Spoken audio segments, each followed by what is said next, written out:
Secretary of War, Pete Hegseth, gathers all the generals and the admirals in Washington and made really clear that it's the dawn of a new day, is basically what he said. Here's an overview. We'll start with top 3. From this moment forward, the only mission of the newly restored Department of War is this: warfighting, preparing for war and preparing to win, unrelenting and uncompromising in that pursuit. Not because we want war, no one here wants war, but it's because we love peace. We love peace for our fellow citizens. They deserve peace, and they rightfully expect us to deliver it. Right on. So he, among other things, said we are returning to, when it comes to combat roles, the standards that were in place before when it comes to height and weight, and male standards. And what he said was that at my direction, each service will ensure that every requirement for every combat military occupational specialty, for every designated combat arms position, returns to the highest male standard only, because this job is life or death. That's when he got to how fat everybody is. We'll play that here. I think it's top 4. Frankly, it's tiring to look out at combat formations, or really any formation, and see fat troops. Likewise, it's completely unacceptable to see fat generals and admirals in the halls of the Pentagon and leading commands around the country and the world. It's a bad look.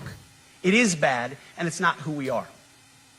So whether you're an airborne ranger or a chairborne ranger, a brand new private or a 4-star general, you need to meet the height and weight standards and pass your PT test. Simply put, if you do not meet the male level physical standards for combat positions, cannot pass a PT test, or don't want to shave and look professional, it's time for a new position or a new profession. Right on, Stu. Get out. If you're fat, you can do my job, but you can't do that job. You shouldn't be doing that job. Physical fitness matters in the military. It always has anyway. Only in the more recent years have we relaxed it to the point where anybody who's morbidly obese and wants a steady paycheck can join the military. He's talking about for combat roles in particular, the standards are going to go way up. But for everybody, no more obese people roaming the halls of the Pentagon, not the people who are supposed to be in command of our armed forces. What do you make of it? Well, the way that you said that felt a little personal to me, first of all, Megyn. You feel attacked. Well, here's the thing. I shouldn't be in the military. I am not in good enough shape to be in the military. You don't want me leading your fighting. That's okay. I'm in fine shape, but I'm not strong enough. I'm not strong enough. I don't belong there. No man should have his life in my scrawny arms' hands. This is the thing. It's like, these are supposed to be the most exceptional people in the world as a fighting force, right? And that's what we demand out of our military. It's what we expect out of our military. At least that's what Pete seems to expect out of our military. And that's a good thing. We should have these high standards. They should be not gender-specific standards. They should be, are you strong enough? Can you do these things? I was, as Pete was going up on stage, I was talking to my female producer whose in-depth commentary on his speech was, he's hot.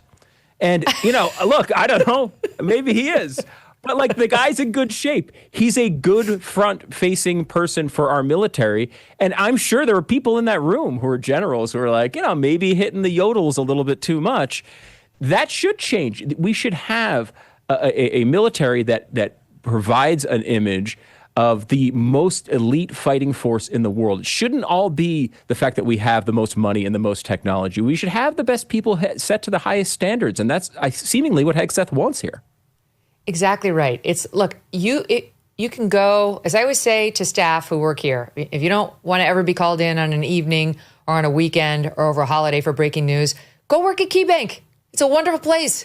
You work 9 to 4, steady hours. You don't really have weekends. You never have to work a holiday. You're good. You have the wonderful options for you. But if you want to work in news, your life's going to be topsy-turvy at times. And by the way, you're always expected to be looking at the news. Morning, noon, evening, and night. That's just the nature of our business. If you don't have a Jones for that, like Pete said, find a different profession. There's so many out there. Go with God. But if you want to serve in the American Armed Forces, you should have to be in shape. There should be a bare minimum of fitness. And Pete is living. He's practicing what he preaches. Now, this came as very unfortunate news for the women of The View. You're shocked, I know, given the elite form that the women are in over on that set. But I think everyone was asking themselves, what does Joy Behar think? And I have the answer. The newly renamed Secretary of War, Pete Hegseth, spoke to U.S. military leaders from around the world to lay out his very retro vision for our armed forces. Why is he obsessed with fat? Yeah, and fitness and... Fat, yeah, and fitness. Add Sonny Hostins too. I mean, what do you mean, why?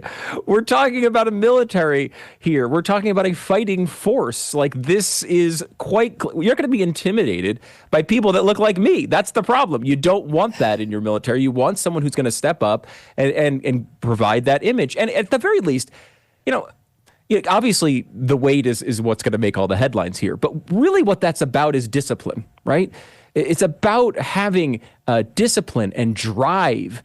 And those things are all achievable, at least for the vast majority of us, if we put in enough time. I know there's been times in my life where, it's hard to believe, I was actually in halfway decent shape. That was because at that time, I put in the effort. I made sure I skipped dessert. I made sure maybe I didn't order that second appetizer.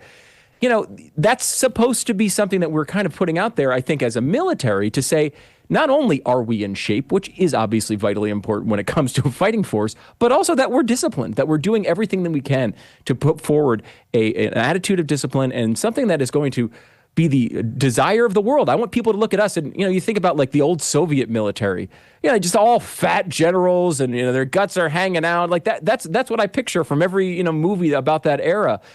That is not what we want to portray. And I think bringing everybody in instead of doing it over a Zoom call is sort of like the difference between sending your kids to school and sending them to virtual COVID school, right? Mm-hmm. It's easy to hear that speech over a computer while you're in Afghanistan somewhere and you're like, all right, when is this going to be over?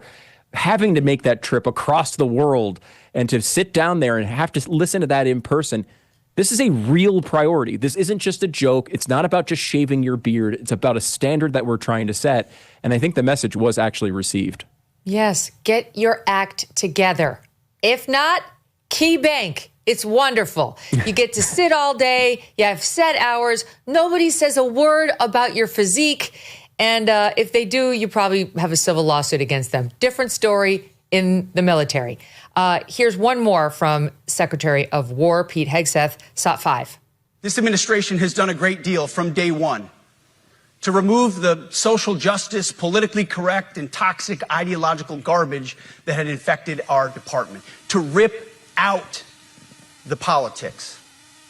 No more identity months, DEI offices, dudes in dresses. No more climate change worship. No more division, distraction, or gender delusions. No more debris. As I've said before, and will say again, we are done with that shit. Oh, my God. I love him. That's exactly what he's there for, Stu. That's what Trump wanted him for. That's what I wanted him for, that among other things. But he's living it. We're done with it. All we care about is readiness, preparedness. Stop focusing on the damn climate and white rage, which is what we had for 4 years under Joe Biden. Mm-hmm. Yeah, this is the clip that I had sent to me from multiple friends that were in the military previously. This is the one because this is what they wanted. This is what they were cheering for while they were there.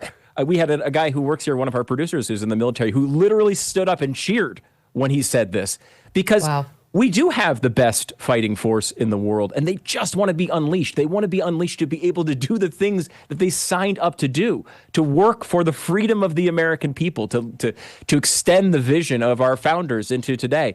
And instead, we're worried about, a 0.9 degree temperature rise over a century. We're worried about whether, gender issues are going to be respected, whether the correct pronouns are going to be used. That's not what our military is for. the only thing our military should care about is merit and winning. Those are the things that they should care about. And, that is what we're trying to refocus, I guess, our country on. I think Trump set that goal at the beginning. People question Pete's, initial pick when they selected him. I remember talking to you about this at the time. They derided him as, he's just a Fox News host. Well, I mean, I don't know. That's, first of all, ridiculous. He has a lot of military experience. We talked about that at the time.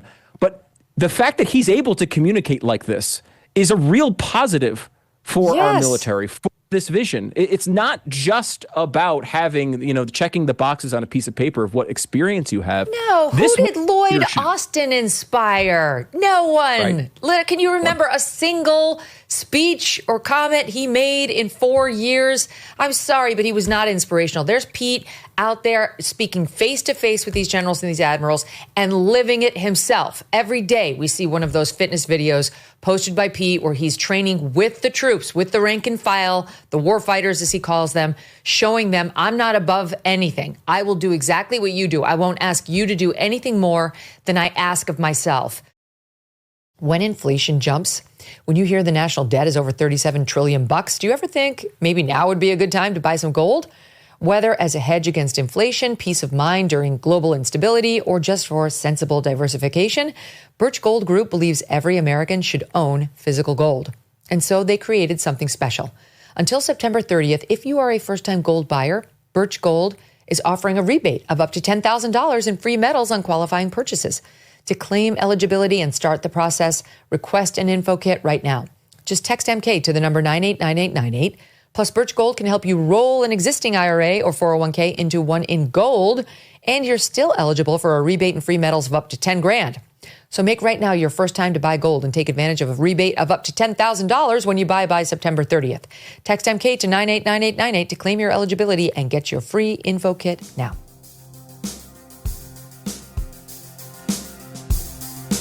Thanks so much for watching. If you like what you just saw, hit the subscribe button for more clips and full episodes.